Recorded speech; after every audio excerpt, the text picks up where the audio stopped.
Assalamualaikum warahmatullahi wabarakatuh. Perkenalkan, nama saya Fatia Syamah Karunisa. Pada hari ini saya akan membawakan sebuah kisah atau sebuah cerita pada zaman Nabi Muhammad SAW. Perang Khaybar adalah perang yang sangat penting dalam sejarah Islam. Perang Khaybar ini dipimpin oleh Nabi Muhammad SAW.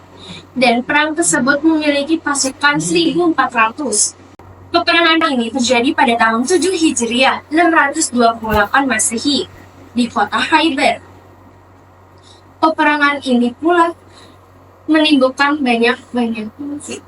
Di masa Rasulullah SAW, Khaybar adalah sebuah kota yang sangat besar. Kota yang mempunyai sumber air serta kota yang mempunyai perkebunan, yang dimana luas kebunnya 60 hingga 80 hektar. Kota Khaybar ini pula mempunyai sebuah bangunan-bangunan yang dijadikan oleh Yahudi, yaitu bangunan benteng-benteng untuk mereka menyusun sebuah strategi di sana. Benteng-benteng ini berdiri sangatlah kokoh dan sangat kuat di dalamnya. Pada saat itu pula Nabi Muhammad SAW menyusun sebuah strategi bersama kaum muslimin untuk menyerang kota Khaybar tersebut. Mengapa Nabi Muhammad SAW ingin menyerang kota Khaybar? Dikarenakan kota Khaybar ini adalah pemicu peperangan para umat yang lainnya. Kota Khaybar ini pernah ikut campur dalam peperangan Khandaq, yang dimana mereka bersatu untuk melawan Islam oleh kaum Quraisy. Jadi mereka ini berperang bersama untuk melawan Islam. Nah, di saat itulah Nabi Muhammad SAW mempunyai firasat bahwasanya perang-perang yang telah terjadi ini adalah pemicunya itu ialah kaum Khaybar, yang dimana kaum Khaybar ini seperti membawa fitnah terkait tentang Islam, serta nama Nabi Muhammad pun ikut buruk dalam sebuah cerita tersebut.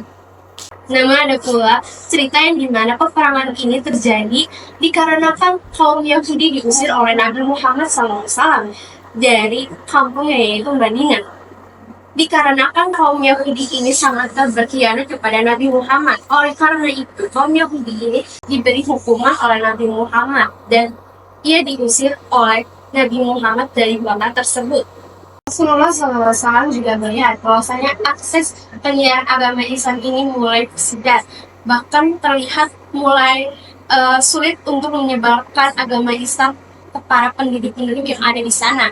Maka dari itu, Nabi Muhammad SAW beserta kaum muslimin ingin menyusun sebuah strategi yang dimana mereka ingin mengepung sebuah benteng Yahudi yang berada di kota Khaybar. Peristiwa peperangan ini terekam dalam sebuah Al-Quran pada surat Al-Fat ayat 20, yang dimana Allah berfirman, yang artinya,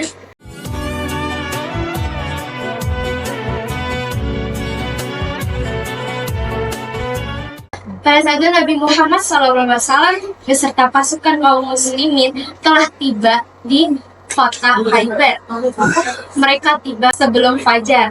Nabi Muhammad SAW beserta kaum muslimin yang lainnya melaksanakan sholat di pinggiran kota terlebih dahulu sebelum ia menyerang. Ketika mereka telah melaksanakan sholat subuh dan matahari pun telah terbit, mereka kemudian menyerang kaum-kaum yang ada di kota Khaybar tersebut. Pada saat itu pula, orang-orang Khaybar ini masih beraktivitas seperti biasa. Ada yang menuju kebun untuk melakukan aktivitasnya di sana. Namun pada saat itu pula, ada salah satu orang Yahudi yang melihat Nabi Muhammad SAW dan bala tentaranya ingin menyerang.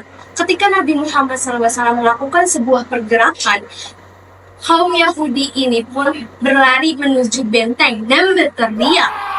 Rasulullah SAW membawa bala tentaranya. Dan saat itu pula, peperangan ini pun terjadi dengan sangat hebat. Namun, dalam perang Khaybar ini terdapat sebuah momen atau peristiwa yang sangat perlu bagi kita umat Islam itu mengabadikannya, yaitu ketika Sayyidina Ali menjadi pemimpin pasukan pada saat itu. Pada saat itu Nabi Muhammad SAW memerintahkan Sayyidina Ali untuk memegang sebuah panji dari Nabi Muhammad. Panji ini ialah bendera Islam, yang dimana ketua ini harus membawanya ketika ia ingin berperang. Ketika itu Sayyidina Ali membawa sebuah panji dan menyerang kaum-kaum Yahudi pada saat itu. Namun, yang diserang Ali adalah kaum Yahudi yang mempunyai kekuatan yang sangat kuat, dan katanya kaum Yahudi ini tidak dapat dikalahkan.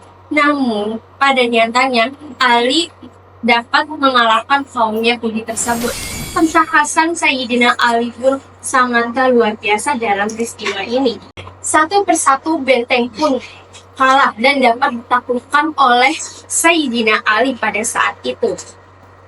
Ketika itu, kaum Khaybar yang lain pun berlari ke sebuah kota yang masih ada di Khaybar.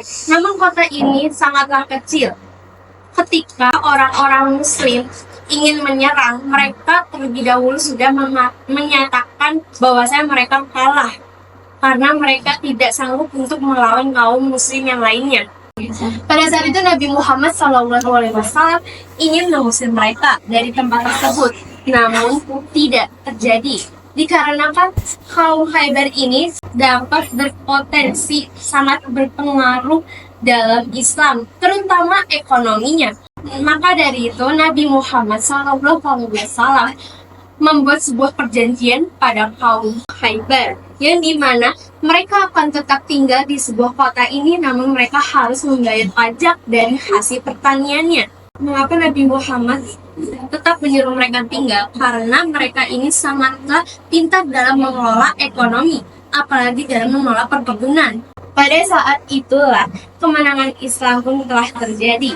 Ini menjadi salah satu peristiwa yang sangat dikenang bagi Islam, dikarenakan peperangan ini sangatlah dimenangkan oleh Islam pada saat itu. Itulah cerita pada hari ini, yaitu tentang peperangan Khaybar.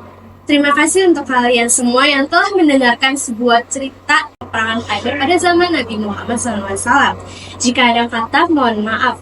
Sekian, terima kasih. Wabillahi taufiq wal hidayah. Wassalamualaikum warahmatullahi wabarakatuh.